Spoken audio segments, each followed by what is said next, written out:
Bismillahirrohmanirrohim. Assalamualaikum warahmatullahi wabarakatuh. Salam sejahtera bagi kita semua. Yang terhormat dosen pengampu mata kuliah Botani Kriptogama, Ibu Dr. Diana Hernawati, Magister Pendidikan, dan juga Bapak Rinaldi Rijal Putra, Magister Sains. Tak lupa yang saya hormati dan banggakan pula rekan-rekan mahasiswa biologi 2019. Kami dari kelompok 6 akan menyampaikan materi mengenai peri kehidupan lichens dan peranannya. Anggota dari kelompok 6 sendiri, yang pertama saya sendiri Ahmad Fauzan Nuroni, NPM 009. Kemudian ada Siti Fatimah Zahra dengan NPM 033. Lalu Fauziah Naomi Restu dengan NPM 111. Dan yang terakhir ada Cahyati Mutiara Sandi, NPM 118. Lalu adapun untuk pokok materi yang akan kami bahas, yang pertama ada pengertian lichens, kemudian karakteristik lichens, anatomi talus lichens, klasifikasi lichens, reproduksi dan siklus hidupnya, habitat, peranan, dan penelitian terkini. Baik, langsung saja untuk yang materi pertama akan disampaikan oleh Saudari Siti Fatimah Zahra. Kepadanya saya persilahkan. Terima kasih kepada Ahmad Fauzan yang telah memberikan kesempatan bagi saya untuk menjelaskan mengenai pengertian, karakteristik, dan struktur anatomi talus dari lichen. Lichen adalah organisme yang tumbuh lambat dan berumur panjang yang dibentuk oleh hubungan simbiosis antara alga dan jamur yang membentuk morfologi unik yang berbeda dari kedua pasangan.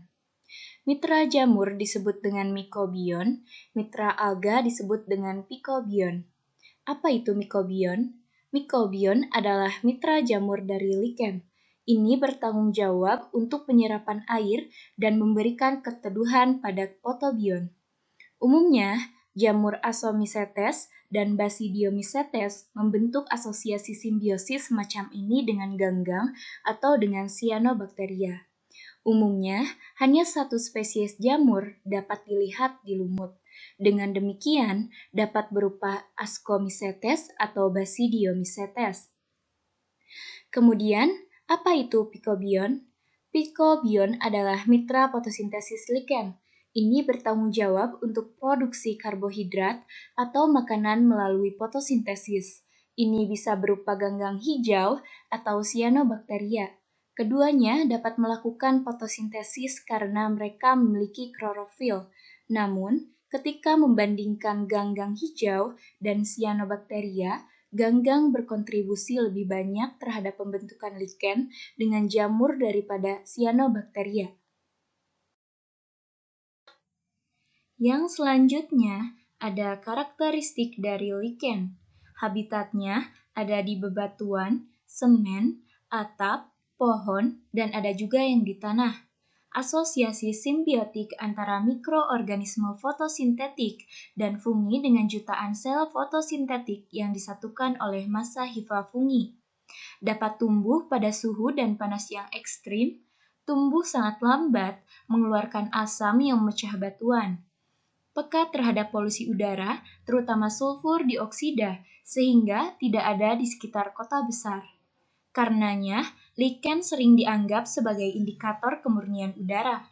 Tubuh tumbuhan talopatik berbentuk tidak teratur dan seringkali berpigmen. Mitra alga termasuk ganggang hijau biru seperti nostoc, stigonema, rifuaria, atau ganggang hijau seperti trebosia.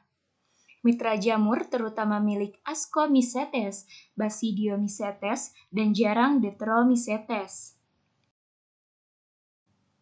Yang selanjutnya ada anatomi talus dari lichen. Seperti yang terlihat pada gambar, anatomi talus dari lichen ini terdiri dari korteks atas, zona alga, medula, korteks bawah, dan juga rimpang.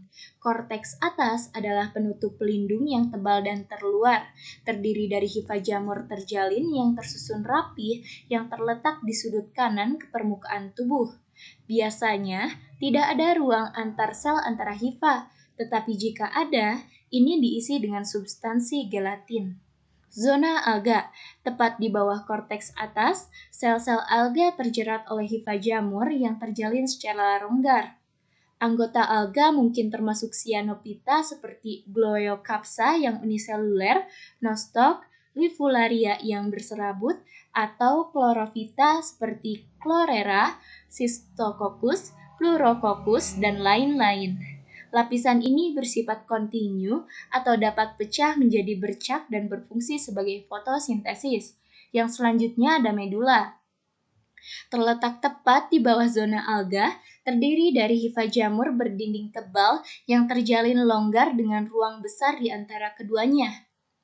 Yang selanjutnya ada korteks bawah, adalah lapisan paling bawah dari talus. Lapisan ini tersusun atas hifa yang tersusun rapat, yang mungkin tersusun agak lurus atau sejajar dengan permukaan talus.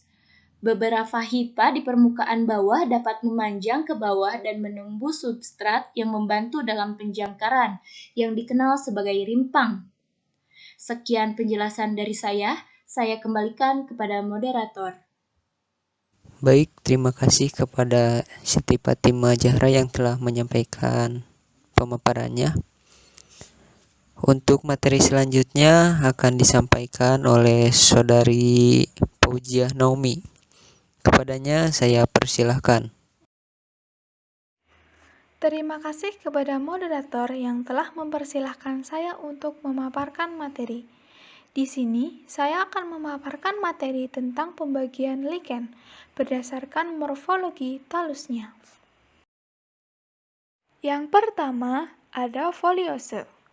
Foliose memiliki karakteristik bentuk seperti daun. Hal ini dikarenakan korteks atas dan bawah foliose seperti lapisan epidermis pada daun.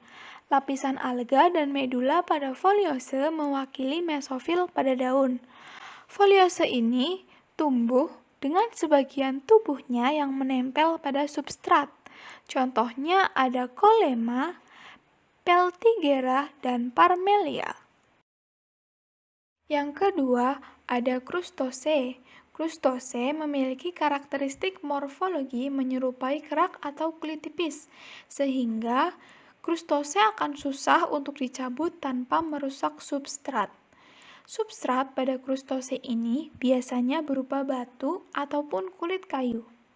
Contoh dari krustose adalah Rhizocarpon, Lecamora, dan Graphis. Yang ketiga, ada Fruticose. Fruticose memiliki karakteristik yang khas, yaitu menyerupai daun dan bergelantung. Bentuknya tabung seperti silinder, tegak dan bercabang. Tubuh Fruticose hanya sebagian yang menempel pada substrat. Biasanya substrat yang digunakan bisa berupa pohon dan kebanyakan berada di pegunungan. Contoh dari Fruticose adalah Usnea sp dan Ramalina stenospora. Selanjutnya, ada penjelasan yang lebih spesifik mengenai contoh lichen. Contoh yang pertama ada bread lichen. Bread lichen termasuk ke dalam genus Usnea sp, dan bila dibedakan berdasarkan jenis talusnya, termasuk ke dalam kelompok Fruticose. Bread lichen ini biasanya memiliki warna kuning kehijau-hijauan. Batangnya lebat, bercabang, panjang, dan hampir menyerupai benang yang kusut. Contoh yang kedua ada Iceland moss. Iceland moss ini termasuk ke dalam kelompok Fruticose. Iceland moss ini memiliki talus yang tegak, biasanya menempel di satu tempat.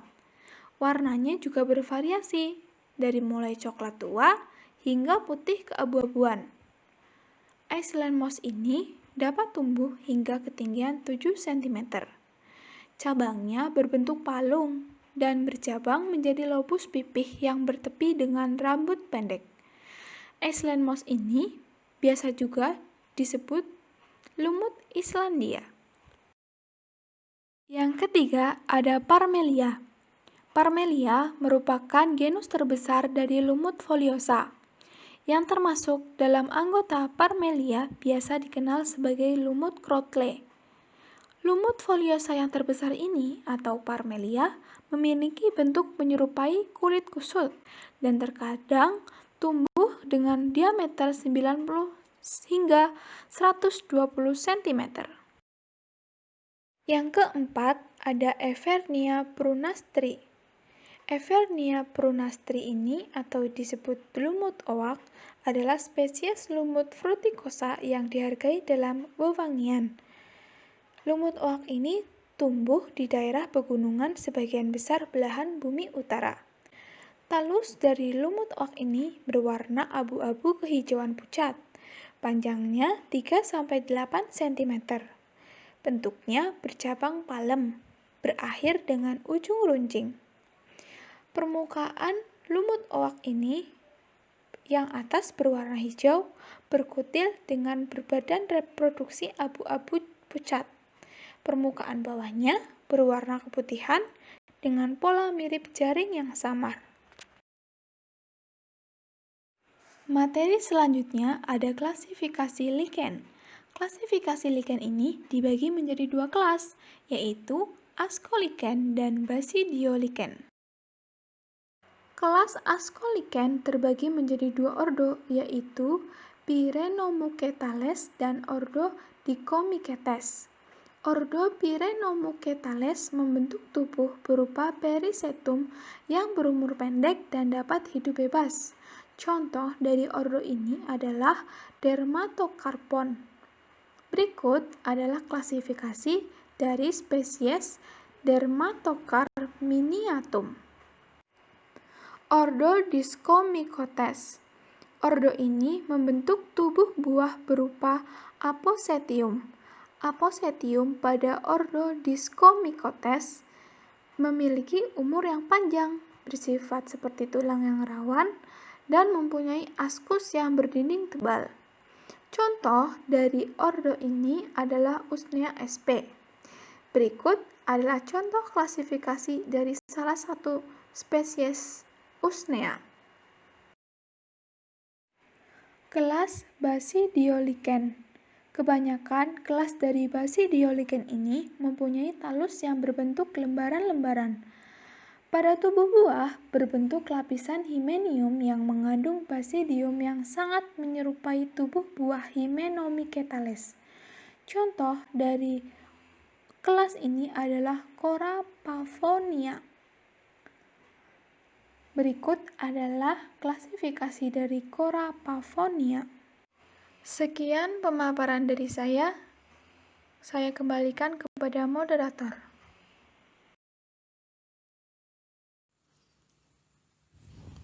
Baik, terima kasih kepada Saudari Fauzia Naomi yang telah memaparkan materinya. Untuk materi selanjutnya yaitu mengenai reproduksi dan siklus dari lichen.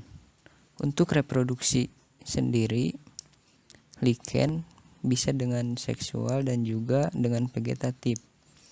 Nah, perkembangbiakan vegetatif ini dengan fragmentasi talus atau juga soredium, yaitu potongannya yang dapat tumbuh membesar. Pada mulanya, lichens terjadi bila spora jamur yang tumbuh bertemu dengan alga yang sesuai. Jika tidak demikian, baik alganya maupun jamurnya dapat berbiak sendiri-sendiri. Nah, soredium ini ialah satu atau beberapa sel alga yang diselubungi oleh beberapa hifa. Kemudian soredium dapat disebarkan oleh angin. Jika sampai di tempat yang cocok, maka akan tumbuh menjadi talus baru. untuk materi selanjutnya yaitu mengenai siklus hidup lichen. Siklus hidup lichen terdiri dari dua fase, yaitu fase seksual dan aseksual. Kita lihat pada gambar yang ada pada PPT. Bagian fungi pada lichen menyebabkan terjadinya siklus seksual secara normal. Ini akan membawa pada proses pembentukan tubuh buah seperti apothecia, perithecia, psinidia yang menghasilkan spora. Spora ini akan berkecambah dan menghasilkan miselium baru. Jika berkombinasi dengan alga yang cocok, akan menghasilkan talus lichen yang baru. Nah, alga lichen melakukan proses reproduksi melalui pembelahan sel. Tapi kebanyakan lichen bereproduksi secara aseksual seperti yang sampaikan sebelumnya. Yaitu fase aseksual yaitu dilakukan secara vegetatif dengan bantuan propagula khusus lichen. Nah, mereka menghasilkan propagula vegetatif seperti soredia, isidia, lobula, dan fragmen-fragmen. Setelah tumbuh, badan ini meninggalkan tubuh lichen dan berkembang menjadi talus yang baru. Nah, mungkin itu untuk pemaparan mengenai reproduksi dan siklus hidup lichen. Baik, untuk materi selanjutnya akan disampaikan oleh Cahyati Mutiara. Kepadanya saya persilahkan. Baik, terima kasih kepada moderator yang telah mempersilahkan saya. Materi selanjutnya yaitu habitat lichen. Berdasarkan atas substrat tempat tumbuhnya, lichen dibagi menjadi 4, yaitu Saxicolaus, Corticolous, Terricolous, dan Fulicolous. Yang pertama yaitu Saxicolaus. Saxicolaus ini merupakan jenis lichen yang hidup di bebatuan. Lichen ini umumnya hidup menempel pada substrat yang padat dan di daerah dingin. Contohnya yaitu Aspikilia calcarean. Yang kedua yaitu Corticolous. Corticolous ini merupakan jenis lichen yang hidup pada kulit pohon. Contohnya yaitu pada permukaan kulit pohon nangka, yaitu Caloplaca sp. Yang ketiga yaitu Terricolous, merupakan jenis lichen terestrial yang hidup pada permukaan tanah. Contohnya itu ada Cladonia cilia, ada Peltigera canina, dan ada Leptogium britannicum. Dan yang terakhir yaitu ada Fulicolous, merupakan jenis lichen yang tumbuh di permukaan daun. Contohnya itu ada Calicium, ada Sipelium, dan ada Strigula. Materi selanjutnya yaitu peranan lichen. Yang pertama sebagai bioindikator. Lumut kerak merupakan tumbuhan yang peka terhadap pencemaran udara karena mudah menyerap zat-zat kimia yang ada di udara dan air hujan. Talus lichen ini tidak memiliki kutikula sehingga lichen mudah dalam menyerap semua unsur senyawa di udara termasuk SO2 atau sulfur dioksida yang akan diakumulasikan dalam talusnya. Kemampuan tersebut menjadi dasar penggunaan lichen untuk pemantauan pencemaran udara. Beberapa jenis lichen yang dapat dijadikan bioindikator pencemaran udara, misalnya ada Parmelia, Hypogymnia, dan Strigula. Yang kedua yaitu sebagai bahan makanan, yaitu ada Umbilicaria yang di Jepang disebut dengan iwatake, dapat digoreng atau dimakan mentah. Kemudian rusa karibu menjadikan sejumlah jenis lichen sebagai sumber makanan pada musim dingin. Yang paling banyak dimakan yaitu ada Cladina stellaris. Kemudian kambing gunung di Tenggara Alaska memakan lichen dari jenis Lobaria linita. Yang ketiga sebagai obat-obatan, yaitu ada Lobaria pulmonaria yang digunakan untuk menyembuhkan penyakit paru-paru, lalu ada Usnea filipendula untuk obat luka, dan ada Cladonia sp yang digunakan sebagai antibiotik. Yang keempat, yaitu bahan pembuatan sabun dan parfum. Dari hasil ekstraksi Everina, Parmelia, dan Ramalina ini diperoleh minyak. Beberapa di antaranya itu digunakan untuk sabun mandi dan parfum. Yang kelima, yaitu bahan pewarna.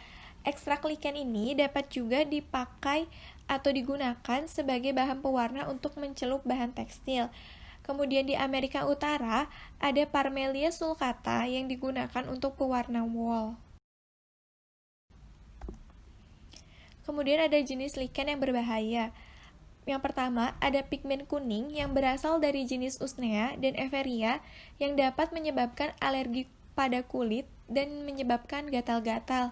Kemudian ada lichen serigala atau Letaria vulpina, merupakan jenis lichen yang beracun. Kegunaannya itu secara tradisional sebagai racun untuk serigala.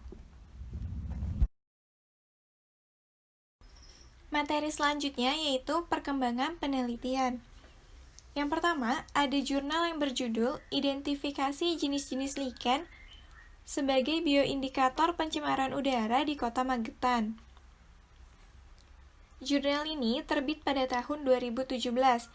Penelitian dalam jurnal ini dilakukan di 3 jalan Kota Magetan, yaitu di kawasan ramai lalu lintas di Jalan Gubernur Suryo, di kawasan sedang lalu lintas di Jalan Jenderal Ahmad Suprapto, dan di kawasan sepi lalu lintas yaitu di Jalan Bupati Sudipyo. Di kawasan ramai lalu lintas ini ditemukan 4 spesies lichen dengan tipe foliose. Di kawasan sedang ditemukan 5 spesies dengan tipe squamulose dan foliose.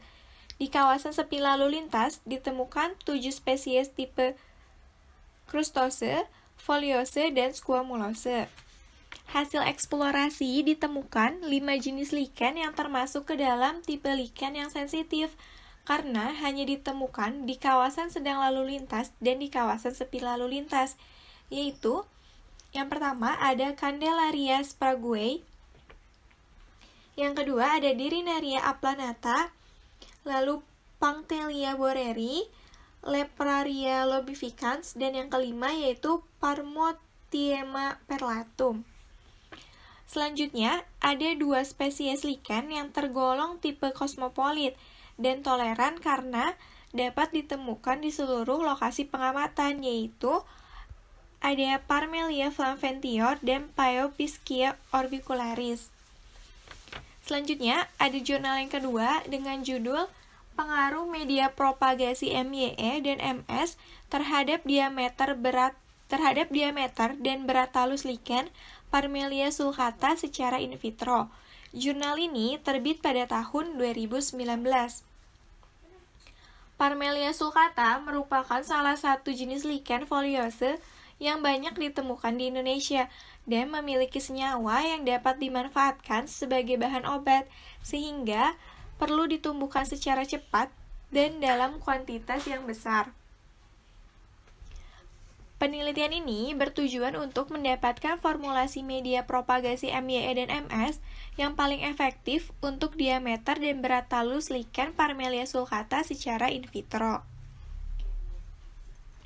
Penelitian ini menggunakan metode rancangan acak lengkap, yaitu dengan melakukan percobaan menumbuhkan lichen pada formulasi media MYE dan media MS dengan 7 formulasi, yaitu MYE1, MYE2, MYE3, MYE4, MS1, MS2, dan MS3.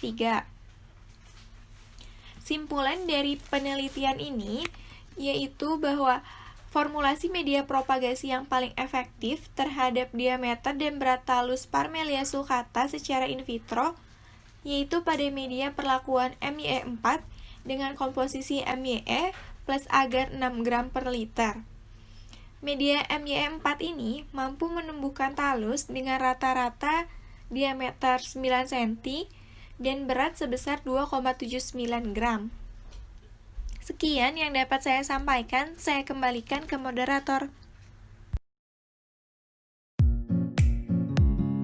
Terima kasih kepada Saudari Cahyati Mutiara yang telah menyampaikan materinya. Dan alhamdulillah materi per materi telah kelompok kami sampaikan. Semoga apa yang kelompok kami sampaikan bisa dapat dicerna dan menjadi ilmu bagi kita semua.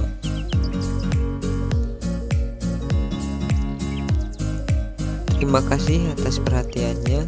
Kurang lebihnya mohon dimaafkan. Assalamualaikum warahmatullahi wabarakatuh. Dan apabila ada yang ingin bertanya, silahkan bisa komen di link komentar dan juga bisa chat di kolom GC yang tertera.